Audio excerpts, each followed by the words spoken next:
Hello everyone, this is Simon, your host for the Modern Awakened Perspective, your map for the path to enlightenment. This is January 15th, 2019, and I wanted to get into some of the current event information that I have here and put my spin and my perspective on it. So I got this broken down into the four categories or subject matter that I tend to want to speak about. So let's go ahead and get into the government and politics information that I found relevant for today. The first thing is Brexit and the vote that went against Theresa May, which put a pretty bad look on her. She may not be long for her positions, which wouldn't upset me.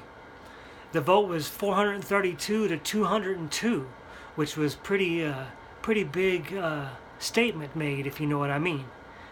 And I believe that the people were wise enough to see what was going on, that the revised plan for Brexit was actually worse than the original plan. It's like they were trying to punish the people for trying to separate themselves from the rest of the EU. And so I guess you could say I'm happy that people are waking up all across the world and that they're able to make their voices known with their votes. And this isn't the only event happening across the world or even in the EU, as we still have the protests going on in France with the Yellow Vest movement.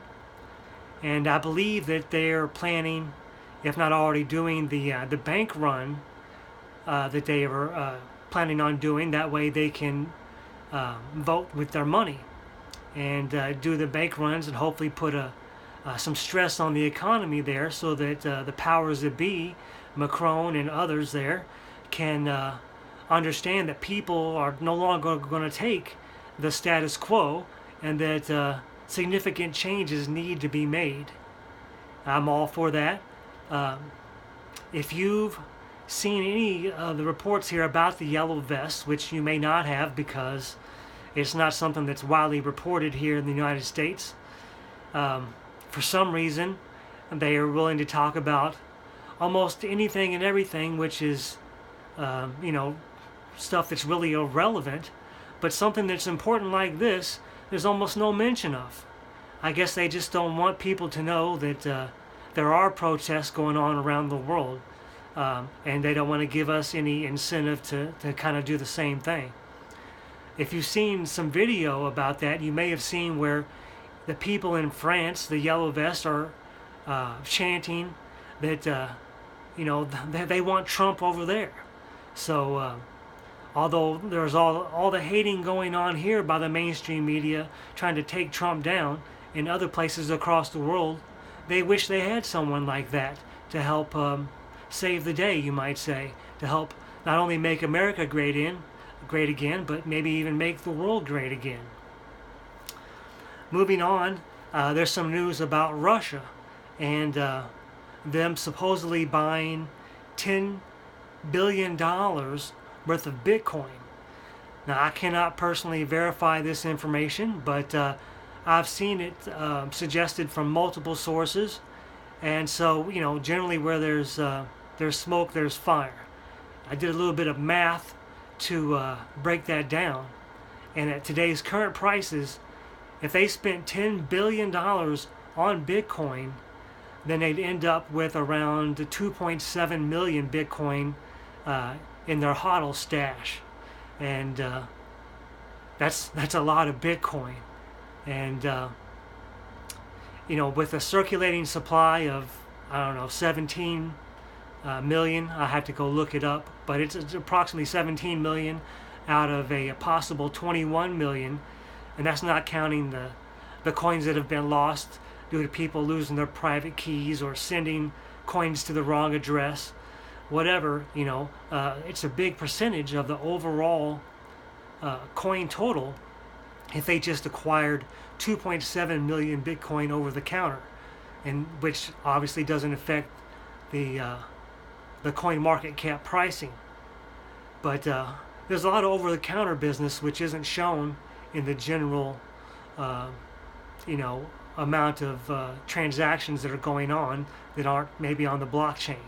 So this is something important to think about, that when we do have a next bull run, there's not going to be many people selling, just people looking to buy. So that's one reason I'm definitely a long-term hodler on my coins. Also,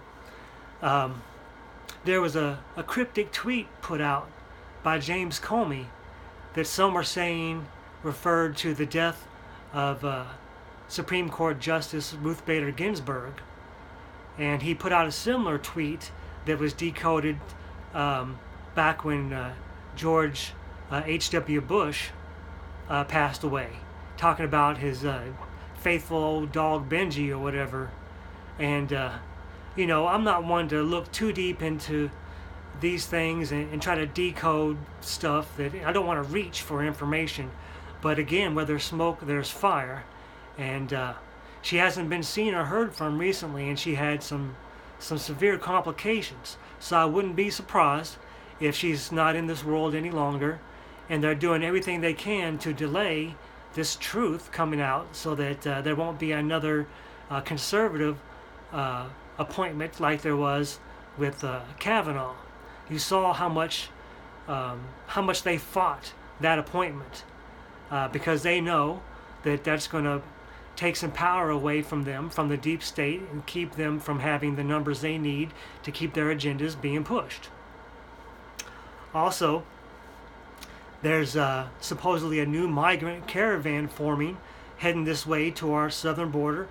Evidently it's in Honduras right now. And evidently this is a tactic that they're going to keep pushing. I've heard, and I don't doubt, that George Soros is behind the funding of this type of stuff. This is what he's been known for, doing everything he can to divide and conquer the people so that we don't become unified and rise up and fight the powers that shouldn't be. Now, I don't think he's using his own money. I'm sure they've got ways to filter taxpayers' money towards these sort of agendas. And, the last caravan didn't work out well for people, I don't believe. So why there would be a natural formation of another one makes no sense to me. So logically, there's something else going on there, in my opinion. So that's a little bit of the current government and political landscape news. Let me move on here to business and finance. And one of the couple stories here I have included in today's report is about Gillette and their new campaign focusing on anti-beards, which I'm not one to grow a beard myself, but for those that choose to, they shouldn't be shamed or guilted into removing their beard because it's puts focus on masculinity. This current trend of trying to take down the masculine male and just trying to make everybody just look at that as in a negative light is something I really can't stand. Hopefully the people that are going to view my channel stand behind this sort of philosophy. It takes a man to raise a man, and it takes a woman to raise a woman. I was raised by a single mother myself, so I understand that my life could have been different if I had a significant male role model in my life. Maybe things would have turned out differently. Not that I'm complaining about anything. I think actually I'm right where I'm supposed to be. Everything happens in divine timing, in my perspective, and but there are definitely advantages to having two parents in the home. So I'm definitely going to try to boycott Gillette, just the way I would boycott any sort of industry which is promoting this sort of negative philosophy.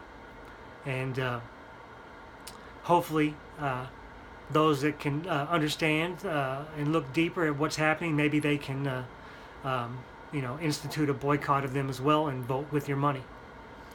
Also, we have some new stuff with Netflix here. They're raising the prices on their subscription, which by itself is not good, but it goes a little deeper than that.